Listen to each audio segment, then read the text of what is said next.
implorando vuestro auxilio, haya sido desamparado.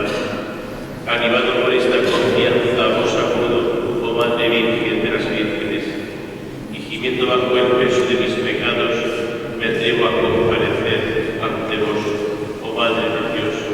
No desechéis mi súplica ante bien, escuchadla y acogedla benignamente. Amén. Pueden sentarse. Bienvenidos un viernes más a esta segunda conferencia de este hermoso ciclo de conferencias que ha organizado la Hermandad de la Virgen del Carmen, Reina de las Puertas, de aquí de esta parroquia de San Sebastián. Saludamos a todas las autoridades civiles y militares que nos acompañan, y esta noche tenemos la gran suerte de contar con el arzobispo castrense don Juan Ferreiro. Para conocer más quién es este gran personaje, le damos la palabra a nuestro párroco, don Manuel Cuadrado, que nos presentará. Gracias, bienvenidos y buenas noches. Buenas noches y bienvenido. Tengo el honor de dar la bienvenida a nuestra parroquia y presentamos al señor Juan del Río Martín. Dicen los que lo conocen que hay pocos obispos más dotados que él para la relación cordial y amistosa. Es simpático, es divertido, de diálogo fácil y de simpatía de corazón. Y tiene una gran habilidad para lidiar cualquier tono, por complicado que sea, probablemente por haber nacido en Ayamonte, en la provincia de Huelva. Estudió bachillerato en el Instituto Laboral de Sociedad Rural y Filosofía y Teología en el Seminario Metropolitano y Centro de Estudios Teológicos de Sevilla. Graduado social por la Universidad de Granada, es bachiller, licenciado y doctor en Teología por la Universidad Gregoriana de Roma, con una tesis sobre la eclesiología de San Juan de la Cruz. Ordenado sacerdote el 2 de febrero de 1974 en Copila, Sevilla, su ministerio sacerdotal lo ha desarrollado en la diócesis de Sevilla. Allí comenzó en 1974 como profesor en el Seminario Menor de Pilas, labor que ejerció hasta 1979. De 1976 a 1979 atendió la parroquia de Santa María la Mayor de Pilas. En 1984, una vez finalizados los estudios en Roma, regresó a Sevilla como vicerrector del Seminario Mayor, profesor de Teología en el Centro de Estudios Teológicos, profesor de Religión en el Instituto Nacional de Bachillerato, Ramón Garante, y director espiritual de la Hermandad de los Estudiantes de la Universidad. Continuó después su trabajo con jóvenes al tiempo que iniciaba su labor en los medios de comunicación social. Desde 1987 a 2000 fue capellán de la Universidad de Sevilla y delegado diocesano para la pastoral universitaria, y desde 1988 a 2000 el primer director de la Oficina de Información del Obispo del Sur de España, OBISUR. Además, colaboró en la realización del pabellón de la Santa Sede en la Expo 92 de Sevilla con el cargo de director adjunto durante el periodo de la Expo. El 29 de junio de 2000 fue nombrado por San Juan Pablo II obispo de Asidonia Jerez, recibiendo la ordenación episcopal el 23 de septiembre de ese mismo año. En el año 2008 es nombrado arzobispo castrense de España y desde junio de 2009 es también miembro del Consejo Central de los Ordinarios Militares. En la Conferencia Episcopal Española es miembro del Comité Ejecutivo y de la Comisión Permanente. Anteriormente ha presidido la Comisión Episcopal de Medios de Comunicación Social desde 2005 hasta 2008, cargo que ahora desempeña el que fue nuestro párroco y querido don Ginés García Beltrán. También fue miembro de la Junta que promovió la declaración de San Juan de Ávila como doctor de la Iglesia. Al hacerse cargo de su actual diócesis,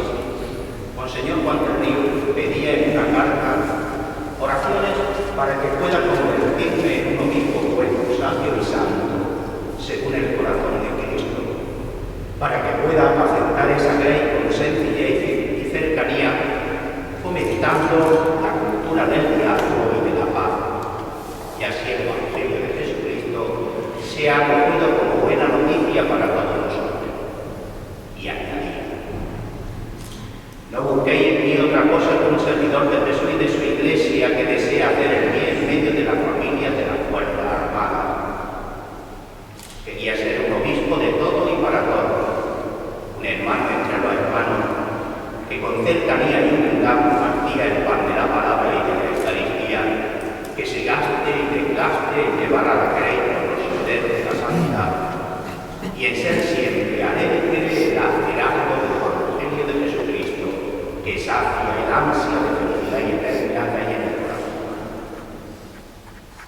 A don Juan de Río no le gustan los cristianos avinagrados, porque interiormente, más que creer la buena noticia, sienten la fe no como alegría y gozo, sino como una carga que se debe sobrellevar en esta vida para luego alcanzar la recompensa eterna. Diríamos que se han quedado atrapados en los intereses personales no alcanzados. Exteriormente, estos prototipos de cristianos avinagrados reflejan los que da en el semblante que lo hacen distante de los demás. Su última carta pastoral, titulada La religión y la violencia, busca la paz y corre tras ella, publicada con motivo de la Jornada Mundial de la Paz, ha adquirido una gran actualidad por los acontecimientos que se han vivido en los últimos días en Europa. En ella no se puede construir puentes entre los hombres olvidándose de Dios. Esto es lo que sucedió en Europa con la imposición de ideología totalitaria de nacionalismo exacerbados. Por la llegada del siglo XXI sigue afirmando el relato, los muros de la vergüenza continúan como amenazas contra la paz y como focos de nuevas esclavitudes en diversos lugares del mundo. Existen cientos de ejemplos de vallas, tapias y toda clase de construcciones elegidas para separar países o simplemente seres humanos.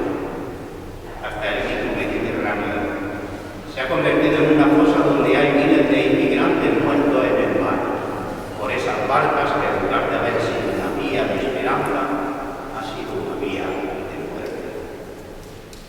Esta tarde, dentro del ciclo de conferencias de preparación a la coronación canónica de la Virgen del Carmen, Reina de las Huertas, nos ayudará sin duda a profundizar en el tema María y la vida popular. Juan, muchas gracias por haber aceptado estar entre nosotros a pesar de su agenda tan apretada y poder enriquecernos con su enseñanza. Muchas gracias. Gracias a ti, querido hermano sacerdote don Manuel. Gracias también a la hermandad de Nuestra Señora del Carmen de las Puertas, hermano mayor, Junta de Gobierno, por esta invitación. Permitirme que salude muy afectuosamente al general, al coronel, al teniente coronel y a los militares presentes. Dios es algo mío, quiero hacerlo de una manera efusiva. Gracias por vuestra presencia, gracias a todos nosotros.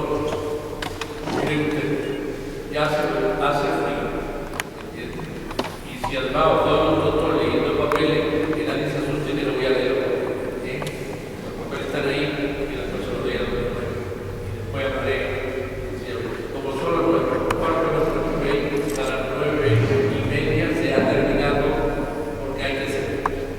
No, bien. El tema que me ha dado don Manuel es María y la religiosidad popular. Permitirme que comience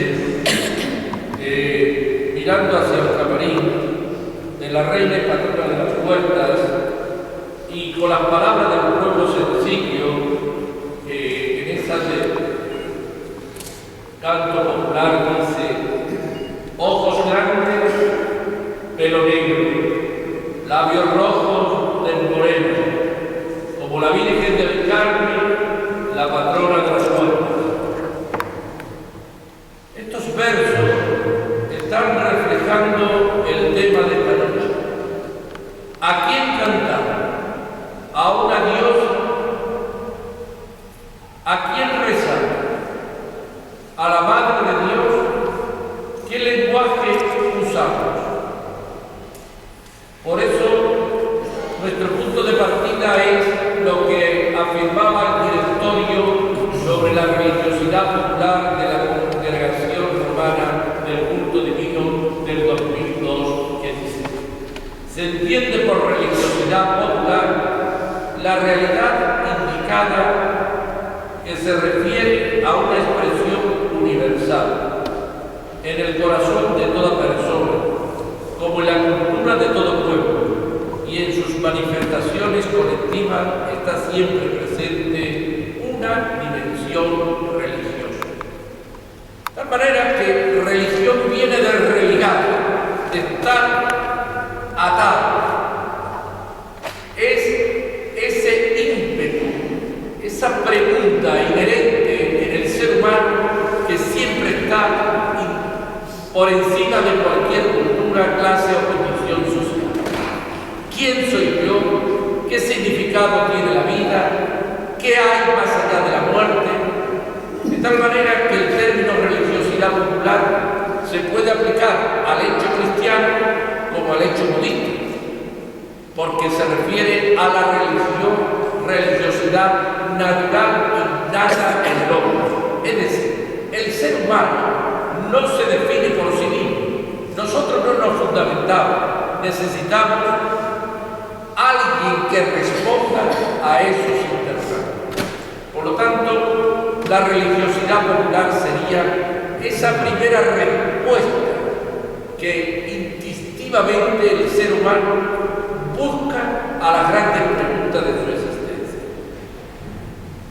Pero, como veremos más tarde a la luz de la exhortación apostólica Evangelii Gaudium, la diferenciación entre los términos religiosidad popular o religiosidad natural, piedad popular, catolicismo popular o mística popular, como la llaman también en el francés. Nosotros sabemos que no estamos ante una diosa. No, esos versos no es una diosa. Es los versos de un corazón enamorado de la Madre de Dios, de un Dios humanado, de un Dios que se ha hecho hombre.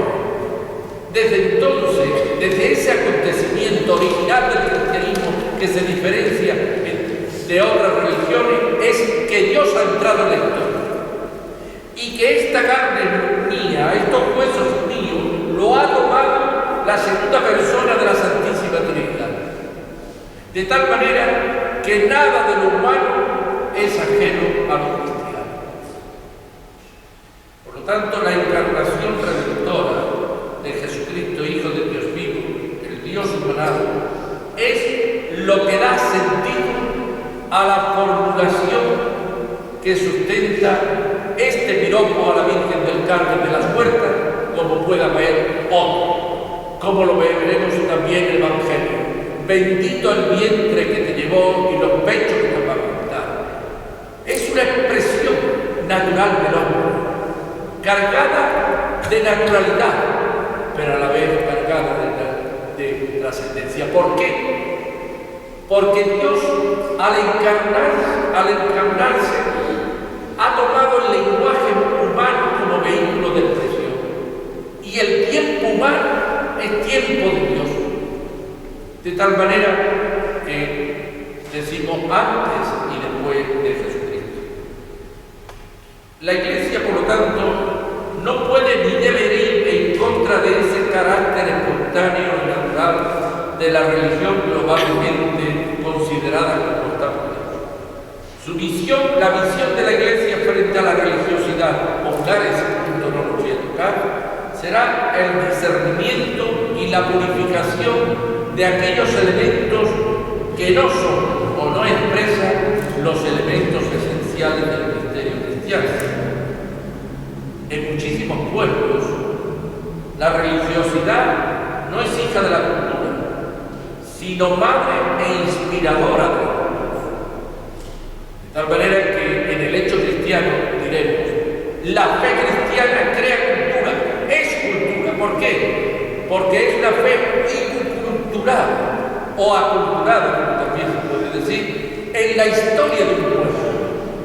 Por eso las expresiones de Andalucía es muy distintas de la de Aragón, y las expresiones propias de Almería muy distintas a la de Huelva o de otros sitios. ¿Por qué? Porque cada pueblo tiene su historia, su caracterología, su manera de relacionarse, y esa manera de relacionarse en cuanto va a la invocación en relación a Dios tiene su idiosincrasia. De ahí que los pastores verdaderamente tengan que tener presente el pueblo. Por eso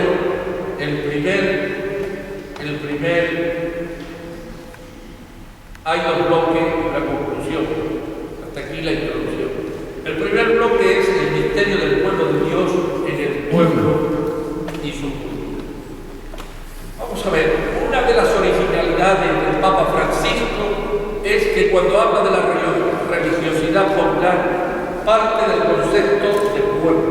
¿Por qué? Porque el Papa Francisco, en su concesión de la teología, es la teología del pueblo, muy propia de Argentina, desconocida, por supuesto, aquí en Europa y desconocida para nosotros. Cuando una persona pierde la identidad de pueblo, entonces dice el Papa Francisco, pertenece a lo que él llama la cultura del descarte. Es decir, cuando una persona no se siente miembro de una colectividad, pierde la referencia, y cuando perdemos la referencia con los otros, nos diluimos como el agua. Por eso el concepto de pueblo de Dios es el punto de partida en el pensamiento de Francisco sobre la religiosidad popular. La Iglesia como pueblo de Dios no nace de la base, ni es el simple producto de la suma de los creyentes, sino la Iglesia como pueblo es obra del Espíritu que congrega a los bautizados en el nombre de Jesús. No debe confundirse el pueblo de Dios como un pueblo a seco. Dice el Papa en el Evangelio Gaudium número 115.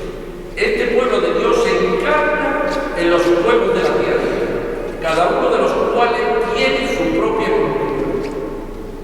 Es más, en el número 118 dice: es indiscutible que una sola cultura no agota el misterio de la redención de Cristo.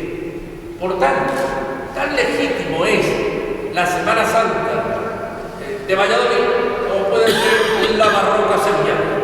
¿Por qué? Porque el pueblo de Dios es el mismo, pero la idiosincrasia donde se ha encarnado ese pueblo es totalmente diverso. Para hablar por lo tanto de la Iglesia como pueblo de Dios que se encarna en la cultura de los pueblos, la Iglesia hay que concebirla, como dice Francisco, como una madre de corazón abierto. Y ahí hay del número 46 al 49 toda una descripción cómo en la Iglesia cabemos todos. Puede caber una hermandad sacramental o una hermandad del Rocío o una hermandad seria de penitentes que no lleva música ni nada. Porque ninguna de esas expresiones agota el misterio en sí, el misterio del cristiano. Por eso, esta realidad mistérica es un pueblo con mucho apoyo. La religiosidad popular tiene mucho apoyo. Uno de ellos es el catolicismo popular, porque estamos hablando en la realidad religiosa, en concreto de la fe cristiana católica. Entonces, el término, digamos, más preciso sería el que utiliza en el año 1975 los obispos andaluces en su primer documento sobre la religiosidad popular, que habla del catolicismo popular en Andalucía. El término catolicismo popular aparece también en un documento clave para entender el pensamiento de Francisco, que es el documento de Aparecida. Francisco, cuando aborda el tema de la religiosidad popular, podemos encontrar en sus escritos términos como la religión del pueblo, religiosidad popular, piedad católica, piedad popular, mística popular. Y esto es lo novedoso en el magisterio del Papa Francisco. Una persona orando a su Virgen del Carmen de la Puerta, que le lleva precisamente a lo esencial que es el niño que tiene en los brazos, que es el Hijo de Dios. Todo ella, de alguna manera, es como un pedestal que mantiene al Redentor. Esa mujer, ese hombre, que vive esa fe a través de lo visible, que es la imagen de la Virgen del Carmen de la Puerta, como dice San Pablo, si la vive con profundidad pasará de lo visible a lo invisible. Si eso le ayuda para vivir su fe con profunda convicción, para anhelar la vida eterna, por lo tanto, ser hombres y mujeres de esperanza, lo que dice Francisco, que nadie os robe la esperanza, porque es lo más genuino del cristiano. Y esa devoto o devota de la Virgen del Carmen de las Puertas le sirve para servir a los pobres, para entregarse a los pobres, para ver el rostro del Redentor en los pobres. ¿Qué diferencia hay? Esa vivencia mística y espiritual. ¿O es que la mística, estamos en el quinto centenario del nacimiento de Santa Teresa, está reservada solo y exclusivamente a las almas celestes? Viviendo la religiosidad sencilla del pueblo, no se puede vivir también la mística. Cuando esa madre devota de la Virgen del Carmen de las Puertas se pasa la noche rezando en la cabecera de su hijo, que está enfermo muriéndose, y está implorando el milagro, que lo pide con toda confianza, no está haciendo un verdadero ejercicio de confianza en Dios, de esperanza en Él, de amor a Él. ¿Qué es lo que entonces llamamos? Por eso, el verdadero tesoro del pueblo de Dios, según San Juan Pablo II, es la piedad.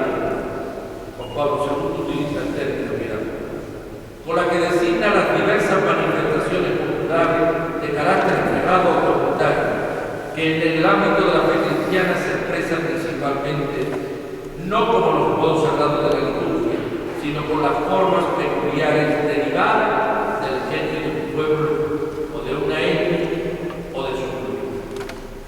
Sí, como ven, hay una afirmación, una sintonía total del magisterio de Francisco con el de Juan Pablo. Nuestros obispos, hay que decir en verdad, los obispos andaluces, han sido de los que más han abordado el tema de la religiosidad. En el año 1975, los obispos andaluces escriben la primera pastoral sobre el catolicismo popular en el sur de España, coincidiendo, curiosamente, con la publicación de la exhortación apostólica por sinodal Evangelio de Pablo VI. Los obispos andaluces se adelantan 3 meses a lo que después va a decir Pablo VI en la Evangelio Anunciante, que es importante. En 1980 hay otra interesante carta sobre el tema que estamos tratando, de los obispos andaluces, las iglesias diocesanas en Andalucía. Y dirán los obispos andaluces, el pueblo de Dios, ¿veis? El punto de partida de Francisco para hablar de la religiosidad popular, del concepto de pueblo, encarna en los pueblos de los hombres y se reviste de sus peculiaridades. Es lo que se llama hoy inculturación o acumulación del cristianismo, elemento muy importante de toda evangelización.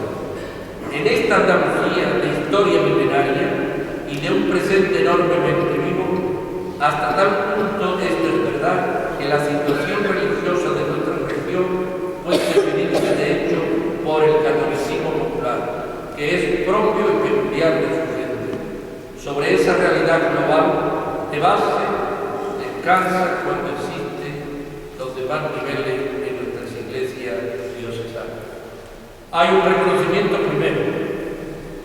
que la fe cristiana se ha hecho cultura, se ha encarnado en la cultura de esta región. Segundo, es un elemento importante para la evangelización. Miren, ahora con esto de Castrense, como me regalaron, me hicieron Castrense, así me cansé un poco.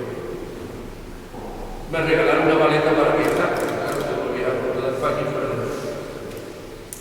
Bueno, yo me doy cuenta la gracia que tenemos que darle al Señor nosotros no sé, porque gracias a la religiosidad popular, la secularización en nuestras iglesias del sur no es tan radical y tan fuerte como en otras regiones del país. ¿Por qué? Porque miren ustedes, el hombre posmoderno, el hombre que está fuera ya de la órbita de la iglesia, que no viene a misa, pero en la Semana Santa sabe que Jesucristo murió en la cruz, que su madre se llamaba María, que lo traicionó un tal Judas, etc. Porque a través de esas manifestaciones públicas de la fe católica es toda una catequesis. Y al igual que en Jesucristo, cuando iba predicando, estaba el círculo de los discípulos, pero también muchos los miraban a ver qué hacía este predicador, a ver qué milagro hacía. Lo dice el Evangelio, que iba mucha gente a admirar al predicador de Galilea. También hay muchos hombres y mujeres que pueden estar alejados de la iglesia, que han perdido la fe, y además nos pueden poner hasta ver si quieren. Pero no sabemos la gracia con lo que se puede tocar una noche cuando pasa Cristo, una virgen, en el corazón de una persona. En este sentido me recuerda la experiencia de Claude Odell, que fue el verso de este dramaturgo y poeta francés. Quiere decir, por lo tanto, que gracias a la religiosidad popular es un freno para el avance de la secta, para el avance de la secularización, para el avance también, digamos, de otras confesiones exacerbadas que se podríamos citar.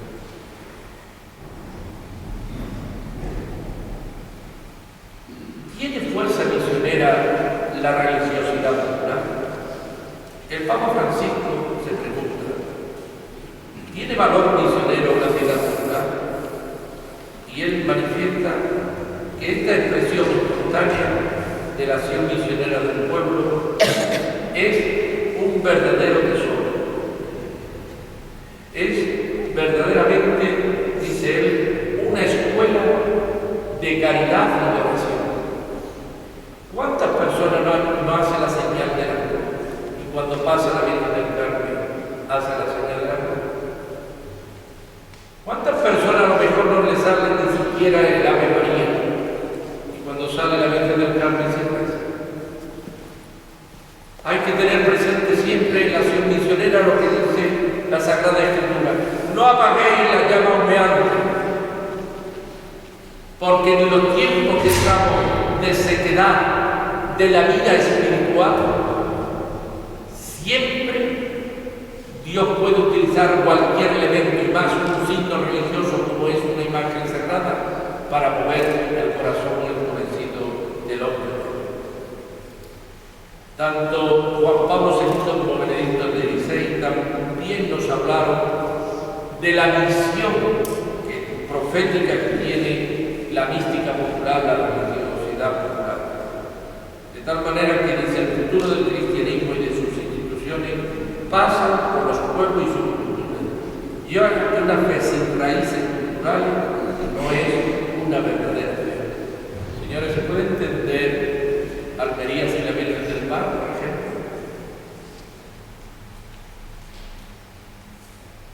Bueno, y podríamos decir otras instituciones.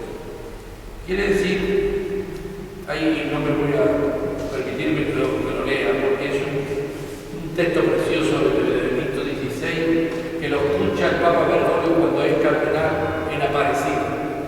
Y dice, el amor a Cristo sugiere, el Dios de la compasión, del perdón y de la reconciliación, el Dios que nos ha amado hasta entregar El amor al Señor presente en la Eucaristía, el Dios encarnado, muerto y resucitado para ser pan de vida, el Dios cercano a los pobres y a los que sufren, la profunda devoción a la Santísima Virgen en sus diversas vocaciones nacionales y locales. Esta religiosidad popular, dice Benedicto XVI, o religiosidad natural o catolicismo popular, como queráis, se expresa también en las devociones a los santos, en sus fiestas patronales, en el amor al Papa y a los demás pastores, en el amor a la Iglesia Universal como gran familia de Dios que nunca puede ni debe dejar solo o en la miseria a sus propios hijos. Es decir, la religiosidad popular es vehículo de comunicación de la fe. ¿Pero qué fe? La fe de los ilustrados, la fe de los que hacen muchísimos cursos. Yo no sé si el Señor nos va a encontrar al final de nuestra vida unidos, pero reunidos seguro. Nunca ha habido tantos cursillos como ahora. ¿Qué es lo que nos pasa? Que habiendo tantos cursillos y tantas reuniones y tantas conferencias como esta, la debilidad de la fe se nota en nuestros ambientes. ¿Qué es lo que nos ocurre? ¿Qué es lo que nos ocurre? ¿No será que también nosotros, la autosuficiencia del hombre secularizado, este hombre secularizado que vive de espalda a Dios y a cualquier pregunta por Dios, como aquella pintada del 68 en el barrio latino, si Dios existe, ese es su problema? ¿De qué estamos hablando? ¿De los satisfechos? ¿De los puros y de los cantos de aquellos que no se sienten pecadores?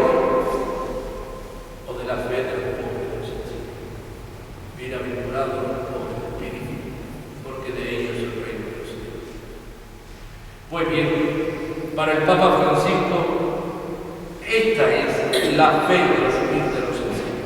Si hay que buscar a los pobres, hay que mirar a la religiosidad popular, hay que mirar a los santuarios, hay que mirar a las ermitas, hay que mirar a los lugares donde está una imagen de la Virgen o donde está una imagen de un Cristo. Allí se encuentran los pobres, los advertidos, a lo que decía el teólogo primero de la liberación. Para entender esta realidad hay que tener la mirada y la cercanía del buen pastor por parte de nosotros, los obispos y los sacerdotes. Porque solo desde el amor podemos apreciar la vida teologal presente en esos pobres y sencillos que oran a su Cristo, a su vida.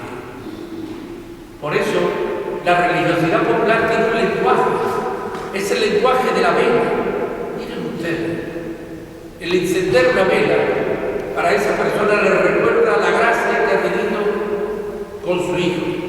El depositar una flor le recuerda a la otra la petición que tiene a la Virgen del Carmen del Recuerdo. Lo que significa el lenguaje de una procesión por la calle, lo que significa el lenguaje de los tiempos sagrados. No es lo mismo el día grande de la Virgen del Carmen de la Puerta que otros días. El tiempo sagrado y el tiempo ordinario, como son los lugares, como es el camarín. Y yo cuando me ha dicho don Manuel, que era el hermano mayor, Carmen, que quería pasar al camarín, ese es un lugar sagrado, de referencia. Me han dado y me han ofrecido lo más importante que tienen ellos en su vida. Ese espacio tan pequeño donde está la reina de la ciudad. Por lo tanto, la religiosidad popular tiene un lenguaje, que son los lugares, que son los gestos, que son las imágenes, que son las ofrendas. Ahora bien, pasamos a la segunda parte y hablamos a partir ahora de la Virgen. La Virgen María a los ojos del pueblo. ¿Quién es María para la fe de los sencillos y de los humildes? Primero, la escena en la piedad popular siempre hace referencia a escenas del Evangelio, a la anunciación, a la visitación, a la adoración de los pastores, de los magos, a la pérdida del niño en el templo, a la boda de Caná. Todas ellas son escenas del Nuevo Testamento. narración profética de los profetas del Antiguo Testamento, pero nos remite también al lugar del monte del Carmelo, el monte de las flores por excelencia, donde se dio el profeta de los profetas, que es precisamente Jesús de Nazaret.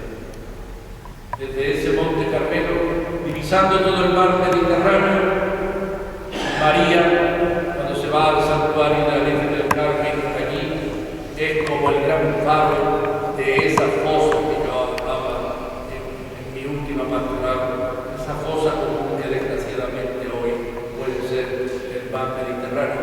Para muchos hombres y mujeres que están haciendo lo que tú y yo haríamos si nos encontráramos en sus mismas circunstancias, buscar un mañana mejor, buscar unas circunstancias mejores para ellos y para su familia. Sin embargo, Europa, cuando ha perdido el horizonte de Dios, al final termina destruyendo al pueblo. La piedad cristiana, por lo tanto, no ha necesitado recurrir a ninguna mitología ni griega ni romana para inventarse a la Virgen María, ni buscar su perfil, sino el pueblo cristiano hace como el discípulo amado en la cruz. Ahí tienes a tu madre, y el discípulo se la llevó a su casa. Cada uno de nosotros nos llevamos a la Virgen del Carmen de la Puerta en nuestra casa. Nuestra devoción nos la llevamos con nosotros, en una medalla, en una estampa, en algo que nos recuerde a aquellas que iluminan nuestra propia existencia. Hacemos como el discípulo amado, nos llevamos a María a casa. Pero la enseñanza sobre la Virgen María no eclipsa, como podrían decir algunos protestantes, no eclipsa de ninguna manera el querigma, que el único Dios, el único intercesor entre Dios y los hombres es Jesucristo, su Hijo, el que tiene los brazos. Yo he puesto a la Virgen del Carmen de la Puerta como un pedestal que nos señala precisamente al autor de la vida, Jesucristo, muerto y resucitado, el Señor de la historia. Ese querigma no se ve eclipsado por la devoción mariana. Es más, María es el camino más recto para encontrarse con Jesucristo. De ahí que ella se merezca un punto específico. No eclipsa al Hijo, como no eclipsa al Padre que envió al Hijo y al Espíritu que anidó en su propio ser. ¿Por qué?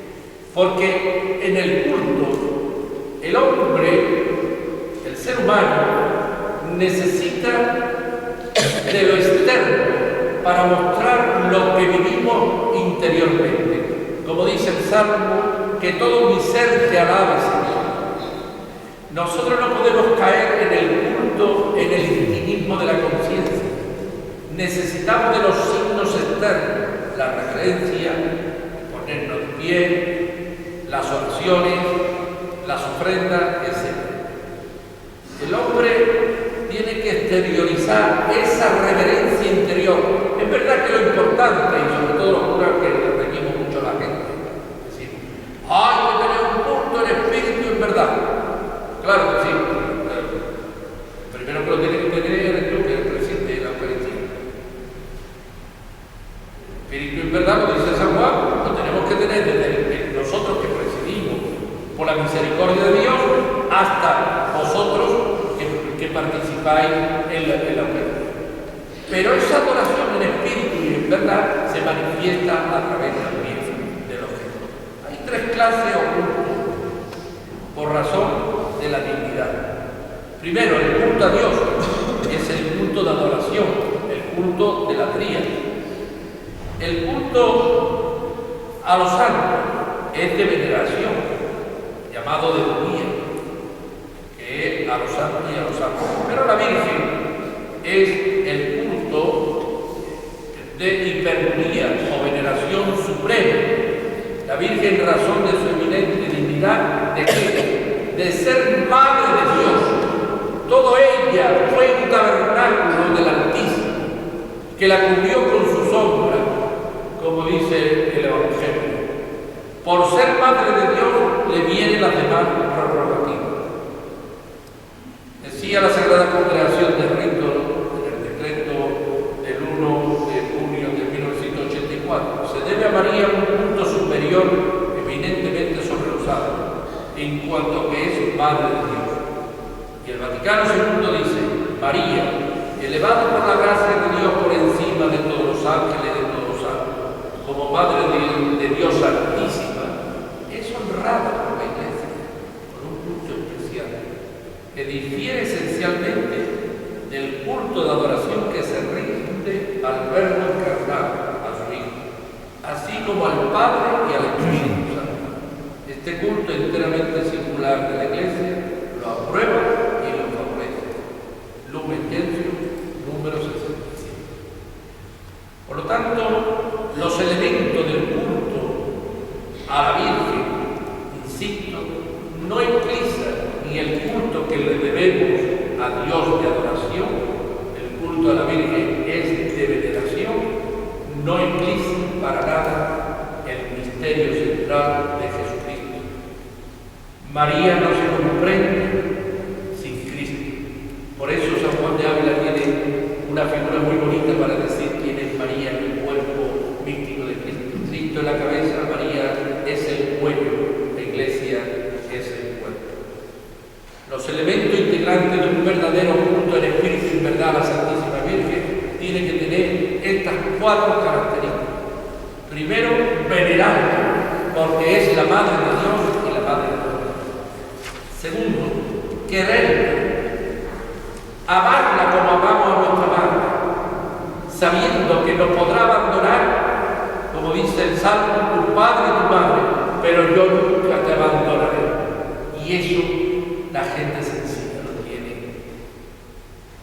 lo tiene marcado en lo más profundo de su corazón. La conciencia de que la Virgen, su madre, verdaderamente no la abandona. Tercero, invocarla en las alegrías y en las penas, porque ella siempre nos escucha. Cuarto, imitarla. ¿Qué fue lo que hizo María cuando escucha la palabra de Dios? Cuando le anuncia al ángel, se pavonea, no. Se entrega por entero a la acción de Dios, se pone a disposición de Isabel, como veis siempre en la doble dimensión. La dimensión a Dios, escucha a Dios, se pone al servicio de los hermanos. Dice el Concilio Vaticano II: recuerden los fieles que la verdadera devoción no consiste ni en un sentimentalismo estéril y transitorio, ni en una vaga credulidad, sino que procede de la fe auténtica, que nos induce a reconocer la excelencia de la Madre de Dios, que nos impulsa a un amor filial hacia nuestra Madre y a la imitación de su virtud. Podemos decir que queremos mucho a la Virgen y después no ser desprendidos como fue ella. Podemos decir que queremos mucho a la Virgen y no escuchamos la palabra de Dios, porque el Señor nos lo dijo. ¿Quiénes son mi verdadero Padre, Madre y hermano? Aquellos que escuchan la palabra de Dios y la cumplen. No podemos decir que queremos mucho a la Virgen y después rechazarla y no ser fuertes como ella y estar bien de la cruz. No podemos decir que queremos mucho a la Virgen y no estar con los apóstoles y orar en el cenáculo como oraba ella. Es necesario pues, que nosotros imitemos a María con el Evangelio de la mano. Por eso el culto a María está claro en el Evangelio, parte del Evangelio, y de hecho vaya a tener una de las conferencias dedicadas a ese tema. Y eso lo tuvieron los primeros cristianos tan claro que en las grandes persecuciones vemos cómo la figura de María es pintada en las catacumbas. ¿Cómo es cuando en el concilio de Éfeso, en el siglo V, el pueblo se echa a la calle frente a la herejía arriana y profesa que María es madre de Dios y por tanto la definición de la maternidad divina de María y lo que significó que sea el pueblo sencillo una vez más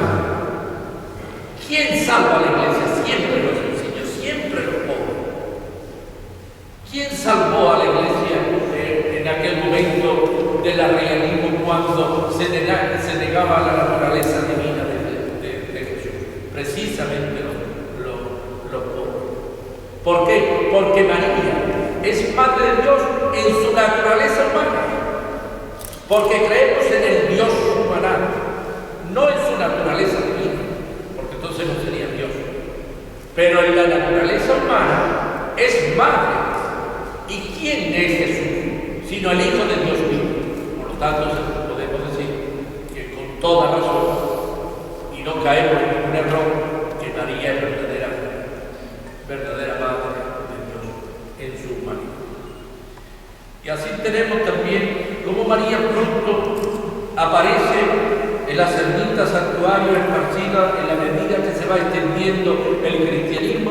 Siempre el anuncio del Evangelio va unido con la figura de María. Y entra en la liturgia, en el oficio divino, en las oraciones litúrgicas, en las fiestas marianas, en las plegarias, como es en la plegaria más antigua, que es precisamente la siguiente que todos recordaréis: bajo tu amparo nos acogemos, Santa Madre de Dios, no desprecie la súplica que te dirigimos en nuestras necesidades, antes bien, líbranos de todos los peligros, oh Virgen gloriosa y bendita. Y así también el culto a la Virgen entró en la plegaria universal del Ave María. El acordaron, la bonita oración de acordar a Virgen María inspirada en San Bernardo, o la salve proveniente del siglo XI, o la oración del ángel del siglo XIII, o el himno tan bonito como el Estaba Mater, o Alba Redentoris Mater, etc. Son oraciones que nos llevan y además no niega la liturgia, es más, porque la piedad caldea el corazón para la liturgia. No anula la liturgia, sino que nos predispone a participar calurosamente, fervorosamente en los grandes misterios. Y cómo no, el rosario, que es una síntesis total. Pues bien, ya para ir terminando, de esa liturgia y de esos actos de piedad, el pueblo ve en la Virgen María, ante todo, la Madre de Dios. Y de ahí viene todo el tiempo. Segundo, ve en la Virgen la Santa de los santos. María no solamente no tuvo ningún pecado original o personal. Pensar lo que es la Inmaculada Concepción en toda la historia de España. Patrona de España, patrona del ejército de infantería. Se puede entender los tercios de Flandes sin el milagro de Amber, pues no. Pensar lo que significó las universidades y el voto de sangre de defender la Inmaculada Concepción en la historia de España, etcétera, etcétera. Ve siempre, por tanto, en María, no solamente la llena de gracia, la que no tiene pecado original o pecado personal, sino la que es modelo de todas las virtudes, de la fe, de la esperanza, de la caridad, de la prudencia, de la justicia, de la fortaleza, de la templanza. Pero además, esta que es santa de los santos es, por antonomasia, el camino más recto para encontrarnos con Jesús. Aquel que ame a la Santa de los Santos nunca se desvía del santo por excelencia, que es únicamente Jesucristo. Las imágenes de María no solamente la representan con los acontecimientos de la vida terrena, sino también llevando al niño para indicar el motivo de esa dignidad, de esa santidad y de esa gloria que tiene ella. Toda santidad de María, toda su dignidad, toda su gloria, viene y nace de aquel que es el autor de la gracia, Jesucristo. Además, el pueblo sencillo ve a través de los actos de piedad y de la misma liturgia mariana que María es Madre de bondad y de misericordia. El pueblo no solamente ve en María la Madre de Jesús, sino que la religiosidad popular mariana está llena de la convicción que desde el cielo la Virgen intercede por los hijos y lo mira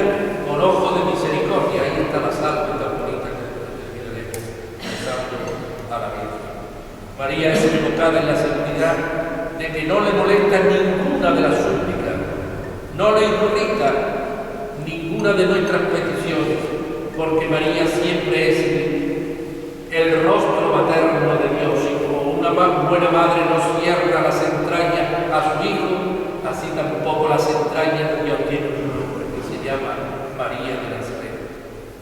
Pero es una Virgen poderosa porque la misericordia es de Dios. De ahí que San Bernardo diría: jamás se ha oído decir que ninguno que ha acudido a vuestra protección e implorando vuestro socorro haya sido desamparado. Este mismo pueblo que la implora sabe de dónde viene el poder de María, de su intercesión como madre, como la boda de Caná, hacer lo que Él os dice. Por eso la oración favorita siempre nuestra, como Virgen poderosa, decir: ruega por nosotros, Santa Madre de Dios, Virgen del Carmen de la Puerta, en este caso. En conclusión, María es consuelo y esperanza para el pueblo.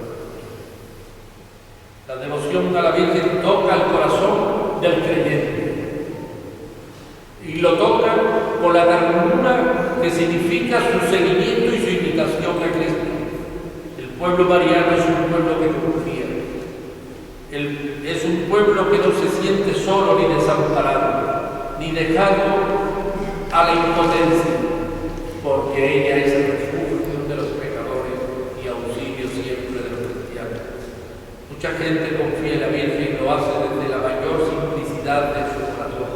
Sabe que en cualquier momento puede recurrir a la Santísima Virgen como Madre que siempre está dispuesta, porque sabe ella que es humana igual que nosotros, que supo de las tristezas de este valle de lágrimas.